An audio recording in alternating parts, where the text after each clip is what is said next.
예. 제가 오늘 준비한 것들은 여러 가지 이제 잘못된 정보를 가지고 저희 PM 인터내셔널이나 PM 제품에 대해서 잘못된 정보를 가지고 이야기하는 부분들이 있었고, 그래서 또 사업을 하시려는 분들이 하다가 낙담을 해서 그만두는 거나 아니면 주저앉은 분들이 많이 계신 것 같아요. 그래서 일단은 가장 이제 이슈가 됐었던 것들이 뭐냐면, 저희 고객도 마찬가지인데 어 자녀들에게 제품을 사서 자녀들에게 이제 나눠주려고 보냈는데, PM 인터내셔널 이 제품은 FDA 승인이 되지 않은 믿을 수 없는 제품이다. 그러고 안 먹겠다고 이야기를 했다고 하더라고요. 그래서 이게 FDA 승인이라는 이 용어 자체가 사람들이 많이 잘못 알고 있구나. 그래서 FDA 관련해서 팩트 체크를 한번 해봤습니다. 그래서 PM 인터넷 제품은 FDA 승인을 받았나요? 그리고 그다음에 그럼 건강 보조 식품은 어떻게 관리되나요? 소비자의 안전을 위해서 FDA는 무슨 일을 하나요? 그리고 PM 인터넷 USA가 FDA 승인을 받았나요? 이런 제목을 가지고 간단하게 먼저 알아보도록 하겠습니다. 그래서 PM 인터내셔널 제품이 FDA 승인을 받았나요? 라는 질문을 하면, 사실은 저희 제품은 건강보조식품입니다. 그런데 FDA의 승인이 대상이 아닙니다. 그래서 FDA는 의약품이나 의료기기 등 질병의 치료나 완화 목적으로 생산된 품목에 대해서만 개별적으로 확인하고 시험하고 승인을 해줍니다. 그래서 저희 같이 영양제, 서플리멘트는 FDA 승인의 대상이 아니기 때문에 제품이 FDA 승인을 받았나요? 라고 묻는 것은 잘못된 것이고, 어떠한 영양제를 파는 회사도 우리 제품이 FDA 승인을 받았습니다. 라고 이야기하는 것은 잘못된 내용입니다. 그래서 이런 것들을 아셔야 될 것 같고요. 그래서 FDA, 그러면 건강보조식품을 어떻게 관리하느냐. 이게 전부 이제 FDA 웹사이트에서 제가 따온 내용이고요. 그래서 FDA는 법률에 따라서 아래와 같은 사항을 수행을 하는데, 건강보조식품의 안전성, 효과, 제품 표시 등을 사전에 절대 승인하지 않습니다. 그런데 그 제품의 안전과 그다음에 그것들이 규정에 따라서 제작되고 포장되고 유통되도록 하는 것은 solely 그 제품을 만들고 생산하는 건강보조식품 회사의 책임으로 되어 있습니다. 그리고 그렇지만 영양 정보나 섭취 방법 등은 규정에 따라서 정확하게 표시되어야 되고요. 그래서 건강보조식품을 만드는데 저희 웹사이트에 보면 이제 제가 건의를 해서 많이 이 내용이 없어졌어요. 그런데 웹사이트에 보면 밑에 아래에 영문으로 These statements have not been evaluated by the FDA and are not intended to diagnose, treat, cure, or prevent any disease라고 이렇게 되어 있습니다. 그래서 이것들을 찾아보고 사람들이 저기 잘못 오해를 하고 있습니다. 그래서 FDA에서 평가도 안 됐고, 그 다음에 이런 기능도 없고 이러니까 믿을 수 없다라고 얘기하는데, 건강보조식품이라고 하더라도 이렇게 질병의 치료나 완화 등의 목적으로 생산 판매되면 이거는 서플리먼트가 아니고 의약품으로 규정이 돼서 의약품 규정에 따라서 해야 됩니다. 그래서 서플리먼트 회사에서 팔지를 못합니다. 그래서 홈페이지에서 이렇게 이런 스테이트먼트를 해서 우리는 의약품이 아니고 그다음에 FDA에 따라서 이베이트된 제품이 아니다라고 이렇게 표시를 해놓은 것뿐입니다. 그래서 FDA가 건강보조식품을 승인하지는 않지만 그 위탁기관을 통해서 그것을 생산하는 시설을 방문해서 검사하고 그 관련된 규정에 따라서 잘 제조되고 품질 관리되고 표장 표시가 잘 되는지 이런 것들을 확인을 해서 그것들이 적합하다고 하면 이제 서티피케이트를 발급을 하고 있습니다. 그래서 이제 PM 인터내셔널 USA가 FDA 승인을 받았나요? 하면 우리는 관련 규정에 따라서 FDA 검사를 받고 서티피케이트를 획득하였습니다라고 이야기를 해주시면 됩니다. 그리고 주기적으로 이것을 개정하고 있고요. 그래서 관련된 자료들은 FDA에서 확인을 할 수가 있습니다. 그리고 이제 제품의 성분 팩트 체크를 한번 해봤는데요. 이제 요 최근에 질문이 우리 제품이 천연에서 유래된 제품인데 합성 성분이 있다라는 이야기가 있었고요. 그다음에 카페인에 대해서 이게 우리 액티바이즈나 파워 칵테일에 들어있는 카페인에 대해서 또 이야기를 하는 경우가 있었고요. 그다음에 리스토레에 되어 있는 칼슘과 마그네슘의 비율에 대해서는 이야기 있었고, 그리고 과당에 대해서도 좀 잘못된 것들이 있어서 한번 제가 체크를 해봤습니다. 그래서 이게 이제 저희 회사의 PM 인터내셔널 코리아에 있는 이것들을 출력을 해서 그 부분에 잘못됐다 이렇게 지적을 하면서 이제 저희 회사에 대해서 잘못된 이야기를 하는 것들을 보고 이렇게 지금 만들어 봤고요. 그래서 비타민이 천연 비타민과 합성 비타민이 있습니다. 근데 어떻게 다른가 하냐면 천연 비타민은 곡물, 채소, 생선 등에서 천연 소재에서 함유된 비타민을 추출하고 정제해서 만든 비타민이에요. 근데 합성 비타민은 이제 원유를 정제하는 과정에서 부산물로 얻어지는 화합물이 섞인 것을 말합니다. 그래서 그렇지만 천연에 존재하는 성분과 분자 구조는 동일합니다. 그런데 비타민의 종류, 시중에 나와 있는 대부분의 비타민들은 합성 비타민이 많이 있어요. 유명한 비타민 회사도 그렇고. 근데 그 합성 비타민이 안전한가 아닌가. 그 다음에 그것들이 왜 천연 비타민보다 어, 나쁜가, 나쁘고보다 좋지 않은가, 라는 것들이 여러 가지 설이 있는데, 저희 제품은 제가 이걸 통해서 다시 한번 다 확인을 해봤어요.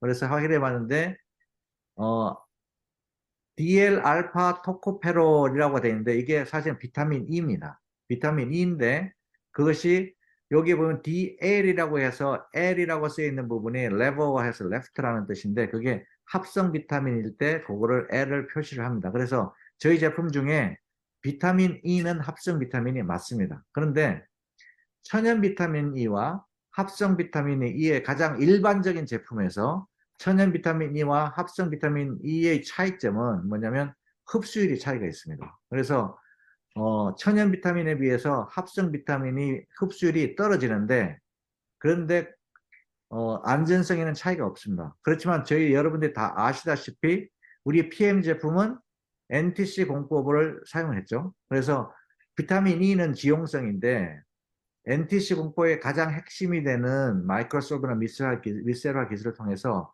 우리 지용성 비타민이 수용화돼서 흡수율과 생체 유용률을 아주 많이 높여놨죠. 그래서 수배에서 최대는 많게 10배까지 흡수율과 생체 유용률을 높였기 때문에 이것이 저희들 비타민 E가 합성 비타민이지만 천연 비타민에 비해서 절대 성능이나 효과가 절대 뒤떨어지지 않는다는 것들을 말씀을 드리고 싶습니다.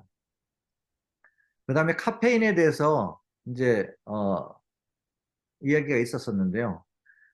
한국의 경우는 미국은 이제 잘 표시는 안 하지만 한국의 경우는 밀리리터당 0.15mg 이상의 카페인이 들어있을 경우에는 안전성 여부를 떠나서 법적으로 임산부나 어린이에 대한 경고 문구가 반드시 들어가야 됩니다. 그래서 이것이 해롭기 때문에 임산부 조심해야 된다라가 아니고 이제 리ኳ이어먼트 때문에 이러한 문구들이 들어가 있는 것이고요. 그래서 실제로 미국 임산부 학회에서 임산부를 대상으로 해서 하루 섭취량을 정해놓은 것은 200mg입니다. 그런데 저희 액티바이저에 있는 1회 서빙에 보면 30mg이죠. 한국 식약처에서는 300mg으로 규정을 하고 있습니다. 그런데 이 규정 자체가 카페인이 두 종류가 있는데 아시다시피 비결합형과 결합형 카페인으로 분류되는데 이 비결합형 카페인은 사실상 많이 먹으면 임산부나 어린이에게 영향을 미칠 수 있기 때문에 제한을 하고 있습니다. 그래서 이 기준이 비결합형 카페인을 기준으로 하고 있다고 아시면 되고요. 그래서 저희 PM 제품은 결합형 카페인으로서 임산부나 어린이에게 안전한 카페인입니다. 그래서 이 자료를 보시면 결합형과 비결합형과 결합형 카페인에 대해서 이제 구분을 해놨고요. 그래서 비결합형 카페인은 뇌세포를 손상시키고 혈관 수축이나 신장을 악화시켜서 시키는 반면에 결합형 카페인은 이제 과라나 남미의 인삼으로는 과라나에서 추출해서 손상 없이 집중력을 높이고 오래도록 에너지를 사용하게 해주는데요. 그래서 비결합형 카페인은 임산부나 어린이에게 복용을 금지하지만 결합형 카페인, 저희 카페인은 임산부나 어린이도 안전하게 복용할 수가 있고요. 특징을 보면 자유형 결합형, 비결합형 카페인은 이제 홍차나 커피, 에너지 드링크에 들어있는 것인데 이런 것들은 섭취를 하고 나면 1시간 후에 피크를 치고 4시간 정도 지속되는데 급격하게 강화되죠. 그럴 때 저희들 결합형 카페인은 똑같이 1시간 정도의 피크를 치지만 꾸준하게 8시간 동안 지속되면서 부드럽게 안전하게 필요한 에너지를 공급을 하고 해줍니다. 그리고 지방 대선도 촉진하고 그다음에 격렬한 운동 시에 근육의 글라이코겐을 보존하는 역할도 해줍니다. 그래서 이 카페인에 대해서 잘 아시고 그래서 저희 제품에 카페인이 드는데 이거 위험한 거 아니냐라고 했을 때 잘 설명을 해주시면 좋을 것 같습니다. 그리고 이제 리스토레이트 안에 저희들 미네랄들이 필수 미네랄이 8가지 들어있는데 이제 왜 1대1이 아니고 2대1의 비율로 되어 있느냐 그러면서 이제 딴지를 걸었었나 봐요. 그런데 그건 잘못된 거고요. 원래 우리 인체 내의 칼슘의 비율을 살펴보면 뼈 속에는 5대1 정도의 칼슘과 마그네슘 비율로 존재를 하고 있고요. 일반 장기 조직에는 2대1로 존재를 합니다. 그래서 이제 자연 토양에서 존재하는 칼슘과 마그네슘의 비율이 점점 불균형을 이루어져 가요. 그래서 보통의 가장 좋은 토양이면 4대1 정도의 비율로 가는데 지금은 갈수록 이제 토양이 황폐화되고 그다음에 환경 오염이 되면서 어, 그 불균형이 일어나기 때문에 토양에서 올라온 미네랄을 흡수한 식물들을 먹으면 저희들이 필요로 하는 적정한 비율의 미네랄을 섭취를 할 수가 없습니다. 그런데 또 아셔야 될 게 비타민과 미네랄 같은 영양소는 절대 단독으로 일하지 않습니다. 그래서 서로 협업해서 오케스트라처럼 일을 해서 우리 몸의 건강을 도와주는데 섭취 시 가장 안정적이고 효과적인 비율로 이 영양소를 섭취해야 되는데 그것이 바로 저희들이 되어 있는 2대1 칼슘 대 마그네슘의 비율이 2대1인 비율입니다. 그래서 저희 PM 제품은 이 NTC 공법 중에 하나가 NGP라는 게 있지 않습니까? 그래서 비율과 함량을 그룹을 통해서 비율과 함량까지 정확하게 맞춰줘서 영양소 간의 시너지를 효과를 높여서 흡수율과 생체 이용률을 극대화했다는 장점이 있기 때문에 이런 것들은 잘 설명해 주시고 부각해 주시면 좋을 것 같습니다. 그리고 마지막에 하나는 이제 과당에 대한 얘기입니다. 근데 과당이 정말 나쁜 거냐? 근데 일반적으로 많은 사람들이 과당은 나쁜 거야. 먹으면 안 돼. 라고 이야기하는데 그때의 과당은 여기에서 프룩토스를 이야기하는 게 아니고 하이 프룩토스 콘 시럽을 이야기를 합니다. 그런 것들은 정제된 것이고 보통 커피숍에 가면 시럽을 펌프해서 막 넣어주는 거 있지 않습니까? 그런 것들은 하이 프룩토스 콘 시럽입니다. 그런 것들 많이 드시면 건강에 좋지 않습니다. 그리고 콜라나 이런 음료에 들어가 있는 그런 프룩토스는 하이 프룩토스 콘 시럽이 들어가 있고 일반적인 영양에서 나오는 순수 단당류 과당하고는 차이가 있습니다. 그래서 저희들 제품에 보면 이제 많은 분들이 어, 슈거가 들어있다, 과당이 들어있다 이런 걸 보고 이거 먹으면 당뇨에 나쁘겠네 라고 막연히 생각하는 분들이 많습니다. 실제로 저희 PM 제품에 보면 파워 칵테일에 보면 슈거가 8g이 들어가 있는데요. 내추럴 슈거와 에디드 슈거가 들어가 있습니다. 이제 내추럴 슈거라고 하는 것들은 천연 과일이나 곡물, 야채 등등에서 자연적으로 함유된 것이고 제품을 할 때 저희들이 컨트롤할 수 없이 자연적으로 들어가 있는 거를 내추럴 슈거라고 하고요. 에디드 슈거라는 표현이 많은 사람들이 잘못 알고, 이거는 임의로 추가된, 정제된 설탕이 추가된 걸로 잘못 알고 계신데요. 어, 천연에서 유래된 성분이라고 하더라도 그것을 추출하고 농축하고 어떤 공정이라도 거치면 반드시 added라는 표현을 해놓도록 이렇게 규정이 되어 있습니다. 그래서 저희들 제품이 천연에서 추출한 프룩토스라지만 added라는 내용이 들어가 있고요.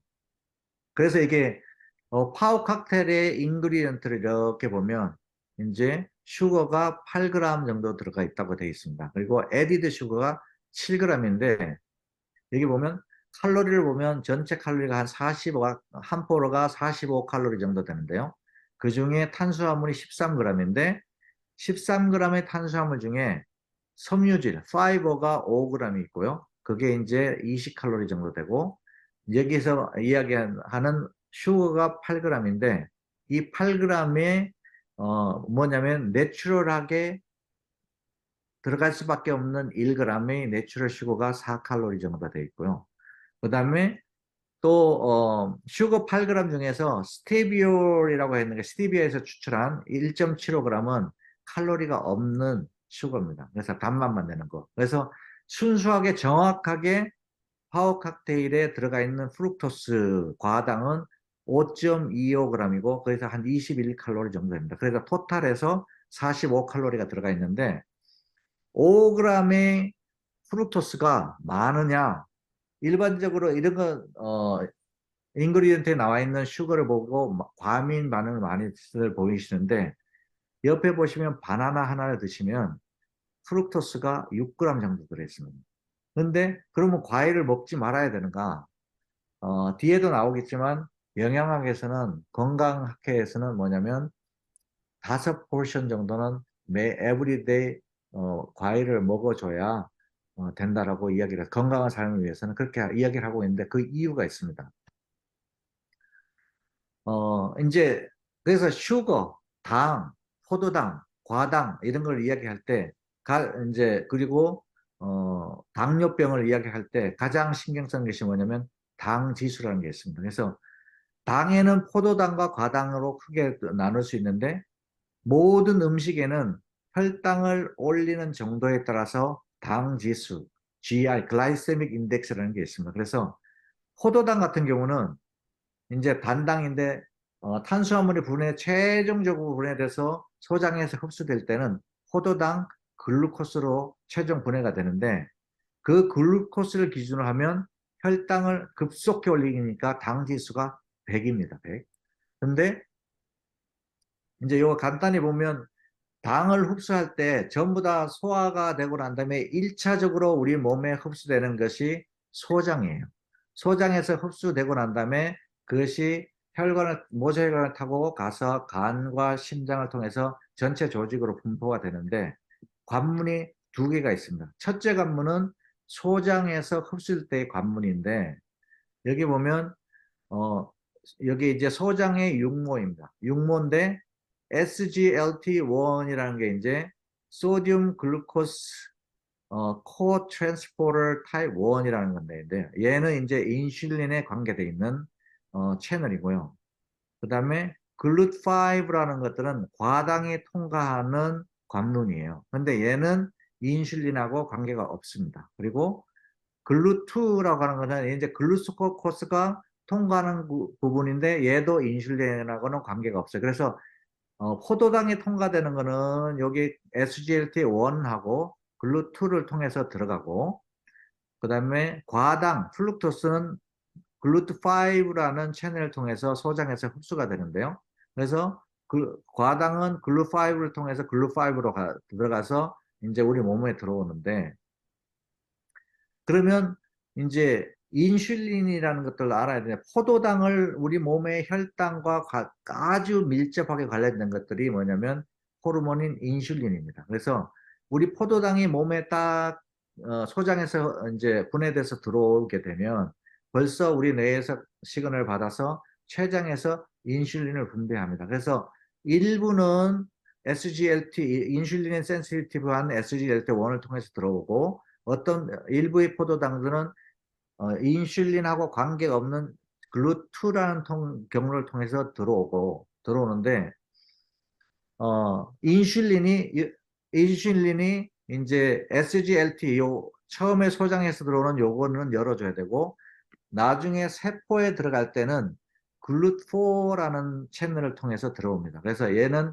인슐린 디펜던트예요. 그래서 인슐린이 이 문을 열어주지 않으면 포도당이 세포 안에 들어갈 수 없기 때문에 급격하게 우리 피에 혈당이 올라가는 겁니다. 그런데 과당인 경우는 글루트5를 통해서 글루5를 통과해서 지나가는데 인슐린하고 전혀 관계가 없고 그다음에 그것이 혈액에 쌓이지는 않습니다. 그래서 뒤에를 보면 여기 이제 세포를 보면 세포에는 리셉터라는 게 있고 그다음에 들어왔다 나갔다 하는 채널이 있습니다. 그런데 우리 포도당이 최종적으로 소장에서 분해돼서 혈관을 타고 우리 몸에 오면 몸에 각종 세포가 있고 그다음에 간 세포가 있는데 몸의 각종 세포에 들어가기 전에 이제 피 안에서 글루코스가 이렇게 떠다니잖아요. 그러면 그거의 양에 따라서 그게 너무 많으면 그것들이 너무 많아서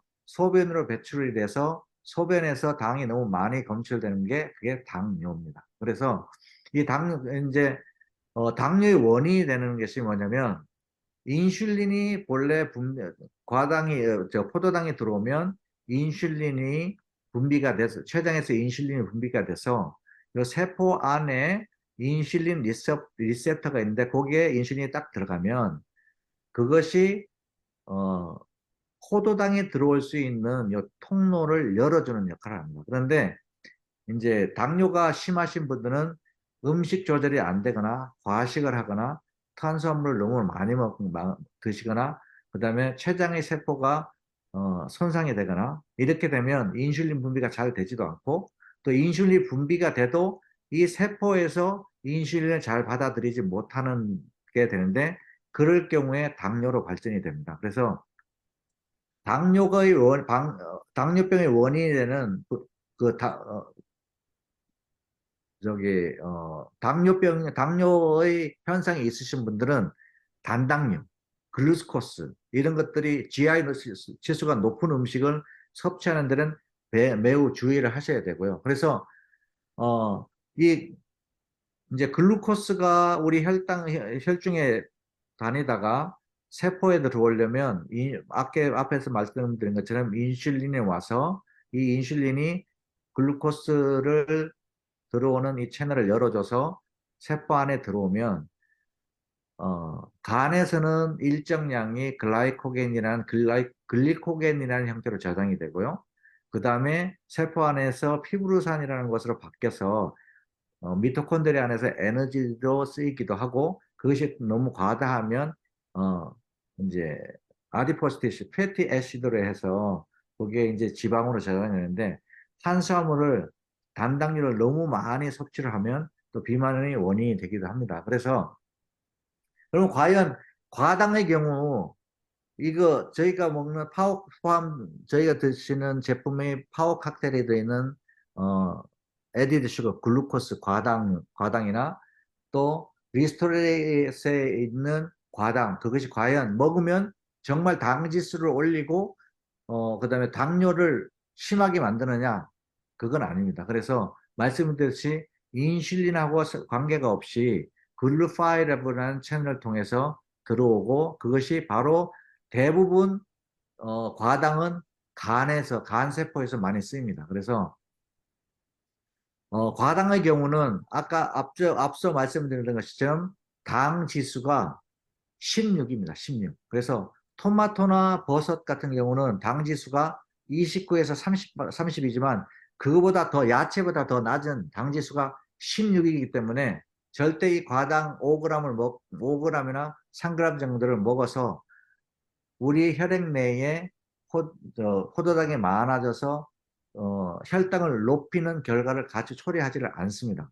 단지 이제 저희 제품을 먹고 갑자기 혈당이 올라가거나 내려갔다 오르락내리락 하거나 하는 것들은 여러 번 이용사님께서 교육을 해주신 것처럼 우리 몸이 집안 청소를 하면 먼지를 막 털면 먼지가 많이 뽀얗게 일어나는 것처럼 우리 제품을 먹으면 혈관을 깨끗하게 하고 그다음에 우리 몸속에 쌓여 있는 당독소 배출하고 이렇기 때문에 이런 것들이 떨어져 나와서 일시적으로 당 수치가 변할지는 모르지만 우리가 먹는 이 제품 안에 포함되어 있는 과당으로 인해서 어, 혈당이 오르락 내리락 하면서 그 당뇨병이 더 심해지는 그러한 일은 발생을 하지 않습니다. 그래서 이런 것들 잘 아시고 저희가 먹는 제품으로 인해서 직접 혈당이 올라가는 일은 없습니다. 그래서 이런 것들 아시고 많은 분들한테